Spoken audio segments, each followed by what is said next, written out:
বিসমিল্লাহির রহমানির রাহিম। প্রজন্মের অধিকার ও ইতিহাসের কঠিন বিচার। রাজনীতি মানে কেবল ক্ষমতা নয়, রাজনীতি মানে একটি জাতির স্বপ্নকে আগলে রাখা।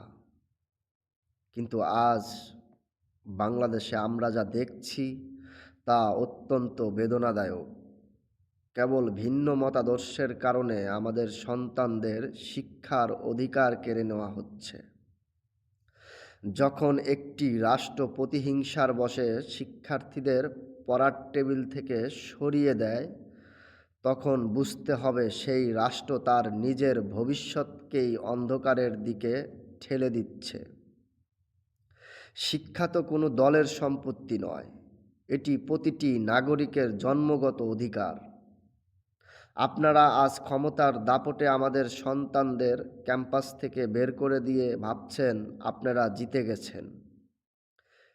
ইতিহাস কিন্তু অন্য কথা বলে।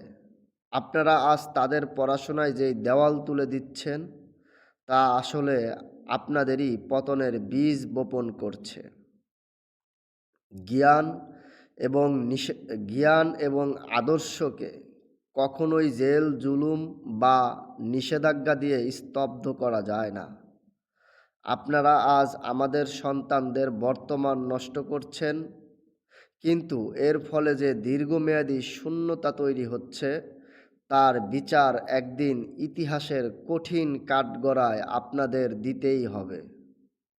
চূড়ান্ত অবস্থান ও নৈতিক হুঁশিয়ারি। আমি পরিষ্কার করে বলতে চাই, নিষেধাজ্ঞা দিয়ে বঙ্গবন্ধুর আদর্শকে হৃদয় থেকে মুছে ফেলা অসম্ভব। ক্ষমতার দম্ভে অন্ধ হয়ে যারা আজ আমাদের সন্তানদের শিক্ষাজীবন নিয়ে নিষ্ঠুর খেলায় মেতেছেন, তারা আসলে আগ্নেয়গিরির মুখে বসে আছেন। অবিলম্বে এই বৈষম্য বন্ধ করুন। মনে রাখবেন, বঞ্চিত মানুষের চোখের পানি আর এই তরুণ প্রজন্মের দীর্ঘশ্বাস আপনাদের সিংহাসন কাঁপিয়ে দেওয়ার জন্য যথেষ্ট।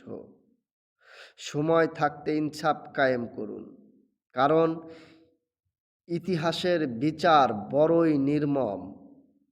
আমরা একটি বৈষম্যহীন শিক্ষাঙ্গন চাই, যেখানে প্রতিটি শিক্ষার্থী তার মেধার স্বাক্ষর রাখতে পারবে। সত্যের জয় হবেই। সবাই সুস্থ থাকবেন, নিরাপদে থাকবেন, সচেতন থাকবেন। জয় বাংলা, জয় বঙ্গবন্ধু।